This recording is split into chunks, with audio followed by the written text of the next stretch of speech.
In this section, we're looking at interval notation and linear inequalities. The goals: number one, we want to solve one variable linear inequalities and write the answers in interval notation. So the interval notation is what might be new to you. And goal number two, we want to solve some applications. So let's get right to it. Let's graph the solution set on a number line and write in interval notation. Now, you guys have all seen this before. You graph on a number line, right? So usually we make a horizontal line for a number line. And if you just want to graph the bare bones of this, just, maybe in the middle of the graph, mark a 7 somewhere in the middle, like so. And then you guys remind me, which way do we shade when it's y is greater than 7? To the right, the direction the inequality, as long as the variable is on the left, it's the direction the inequality is pointing, right? So you shade to the right. Okay, so we'll shade to the right. Maybe darken in this arrow to indicate it keeps going. And then, okay, is 7 included or not included? Not included. Let's review our inequalities real quick. What does this mean? Greater than. What does this mean? Less than. What does this mean? Greater than or equal to. And what does this mean? Less than or equal to. So we're in the situation where we have this guy, right? And so it's strictly greater than. Y is strictly greater than 7, which means 7 is not included. So how have you indicated that in the past? Yeah, most people use an open circle. Some people have seen, I guess technically singularly it's a parenthesis, but we all say parentheses, so I'll say it. Parenthesis. So it's like the shaded area is the sentence, and you have a left parenthesis there, encapsulating the left part of that sentence. And so what that notation means, that parenthesis means that that 7 is not included. So I'll just say that. 7 not included in the solution.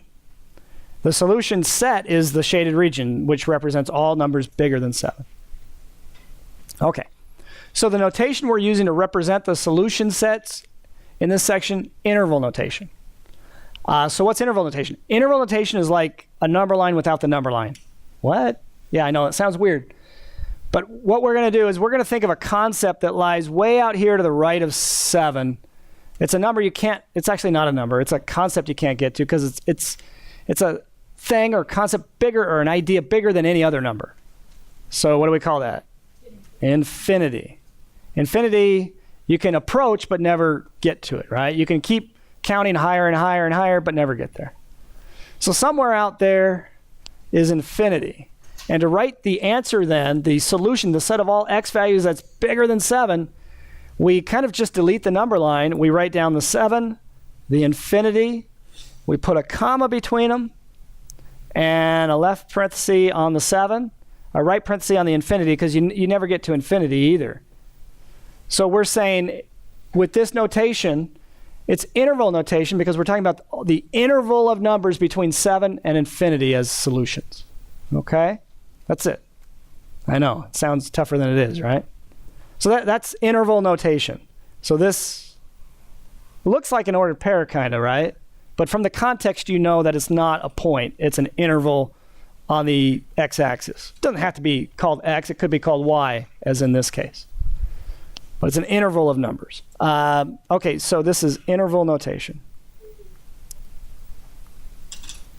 Now, I like to review when I get a chance. So what would the answer be in set builder notation?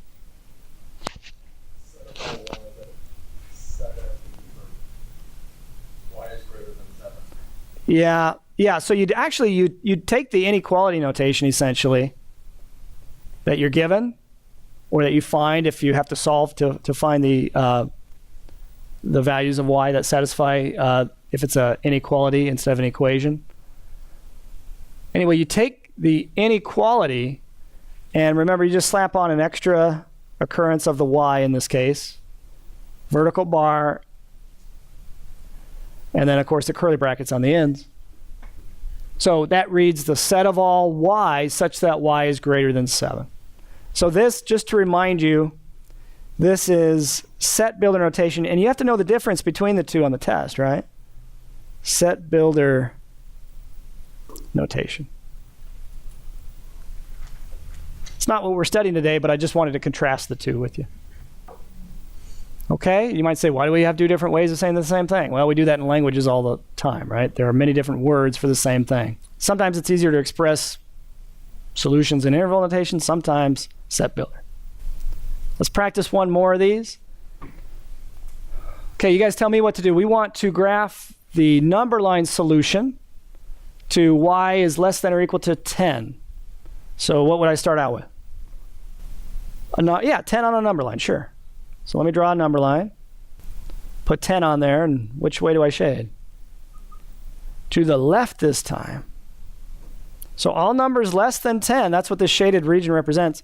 All numbers less than 10 satisfy the inequality. But do all numbers bigger than 10 satisfy? Well, I'm sorry, does 10 itself satisfy it? Yes. That's what I meant to say. So in the past, you've used a closed circle for that, right? In this class, we're going to use a bracket. So the bracket, the sentence is like the shaded region, or the shaded region is like a sentence. And so it's going to be a right-hand bracket encapsulating the sentence, the right-hand end of the sentence. And that bracket then means 10 is included, as opposed to a right parenthesis would mean that 10 would not be included. Yes? You can do like a closed circle, right? Yeah, I don't really care that much. I can't recall off the top of my head what my math lab requires. So just be flexible with that. But yeah, I wouldn't mind. The reason I'm doing it this way is to relate it to the interval notation. So the bracket means 10 is included. Now, you guys all knew how to graph on a number line. That's not the point of this. The point is to show you that, well, there's no reason to be afraid of interval notation because it looks like a number line without the number line. What concept lies way out to the left here somewhere that you never get to? Negative infinity. Way out to the left. So what you do is you delete the number line, and your interval goes from negative infinity to 10. Put a comma between them. Do you ever get to negative infinity? No, so put a left parenthesis. Do you get to 10 in this case? Yeah, because of the or equal to, you do get to 10, and then the bracket indicates that you get to 10. So that's the set builder notation for that given inequality.